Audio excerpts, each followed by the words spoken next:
Now, we're in an interesting time as we record this because the writer's strike is going. And Money. Let's talk about it.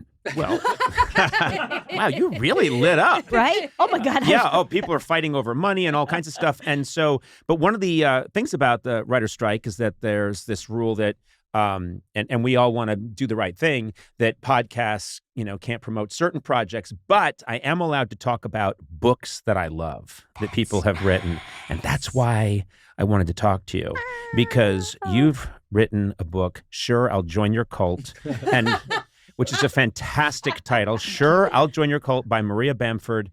And you are adored. You are a beloved stand-up comic.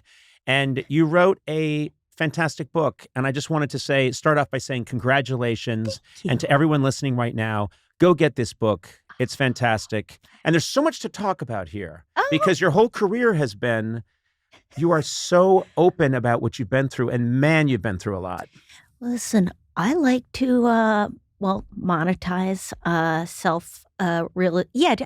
like telling everybody everything, and it turns out that's a cash cow. So were you going to say monetize your pain? That's or just like, have you ever read the book The Giving Tree?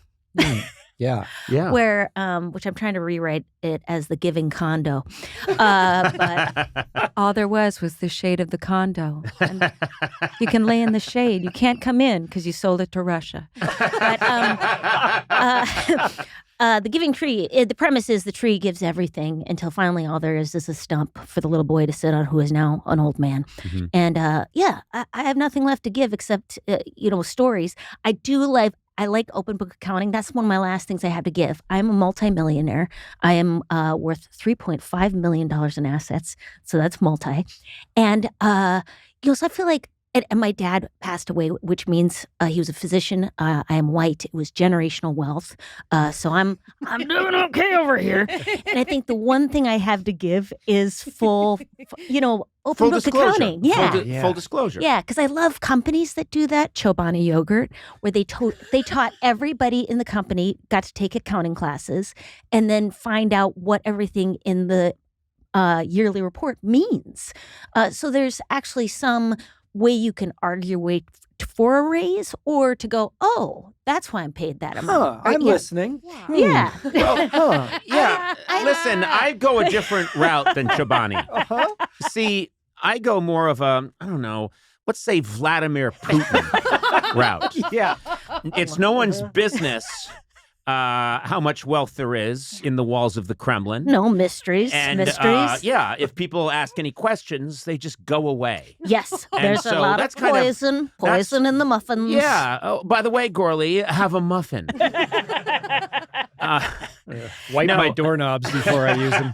And I put that in the book, I put in a financial bit of because I find that stuff fascinating, and not because I know anything. I don't know anything about money, nor do I know if I'm doing the right thing or the wrong thing. But it is such an emotional topic. Yep. I find it, people get so mad or so embarrassed or so ashamed, including myself. Like every time I see my accountant, I'm just like, it doesn't matter what they're saying. Oh, you earn the same amount. Oh, how dare you? It doesn't. Yeah, it's the emotions don't match the numerics. It's interesting. It can flip so quickly from the flip between gratitude that you have something and rage that you don't have more of that thing is so instantaneous, and it's such a human thing. Yeah, or somebody asking, have you ever been asked to do something for free? Oh, yeah. Which sometimes, if I think, sometimes, let's say, and this is a current shtick I'm working on, but Grimace, who I know Grimace, it doesn't even matter who the person is, but sometimes you get a text from a famous person at around midnight on a Saturday night who says, in sort of a business, you up? And let's just say it was Grimace, which is the liminal space between the Hamburglar and Mayor McCheese. Yeah, I remember Grimace. He was lovable. Wasn't he was the big purple guy. Purple Mountain. Yeah, purple, but didn't he represent the shakes, the milkshakes? Well, didn't they just put out a Grimace shake in commemoration of his birthday or something? Yeah. No, he's definitely doing well. Grimace is finally having his moment. Yeah, and I love Grimace. Yeah. But then Grimace said, hey, do you want to work on this thing tomorrow. And wait a minute, Grimace, the character from McDonald's? Well, it's a placeholder. It's a placeholder for someone I know. Vladimir Putin. Oh, Let's just say it's Vladimir Putin. I see. Okay. You could have just said someone I know. Why are we talking about Grimace? Because it has to have the weight and the celebrity and the authority and the fear involved, the anxiety involved of meeting someone as powerful as Grimace face to face in your own living room. Yes. Like there's some sort of like your knees shake a little bit. I also, the minute you said Grimace, I know what celebrity you're talking about. But go ahead. So I texted all my friends in Debtors Anonymous, which is a 12-step program, which is a lot like Tony Robbins, if Tony Robbins was a small, it was about 4'9", and talk like this. Anyways, but and I said, you know what? I really want to get paid for this, and so I asked Grimace for about $800, and $300 was to pay the venue that he wanted to use in my neighborhood. $100 would be the tips for the barista to keep it quiet. $100 for the person who we were going to commandeer into doing something with us, and then $300 for myself because I have an addiction to clogs. Anyways, this all sounds by the way, this all sounds very reasonable. Reasonable. Yeah. So now Grimace, who I adore, I think the way he paid out the money was in hundreds in a very slow fashion. Passive aggressive. Yeah, in a way that suggested he did not have the money. And I know that's not true. Can't possibly be true. No, Grimace, I mean, all that money from the Shakes and... Well, I mean, it's not Grimace, but, No, of Grimace course. is on Cameo. He's got to be rolling in. Billions served, right?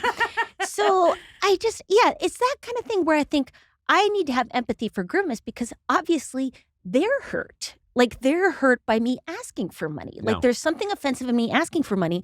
And then, and also it's just interesting whether or not it means anything. Was it for a charitable event? No. Oh, okay. That's so different. Oh, wow. I do a lot of things, and I don't want to, shoot my own horn, but I give and give and give. Yeah. So many charitable causes, but that I get. I understand. Sure, I'll show up and do the thing. And here's my argument with charity gigs. I am often asked by a fan, the people they're trying to get money from are not fans. They are very wealthy people in Napa Valley or somewhere where I recently did a benefit and bombed so hard because people in Napa Valley, they've had some wine. They don't want to hear about schizophrenia research and my chunk on suicidal ideation. They would like to have Howie Mandel come up as soon as possible.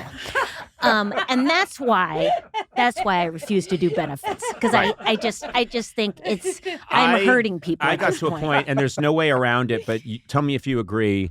Performing for people who are eating. No. That's just this thing that when I hear chewing and I hear silverware and gulping when I'm trying to tell a joke that I sweated over, I'm very unhappy. Thanks a lot, Gourley.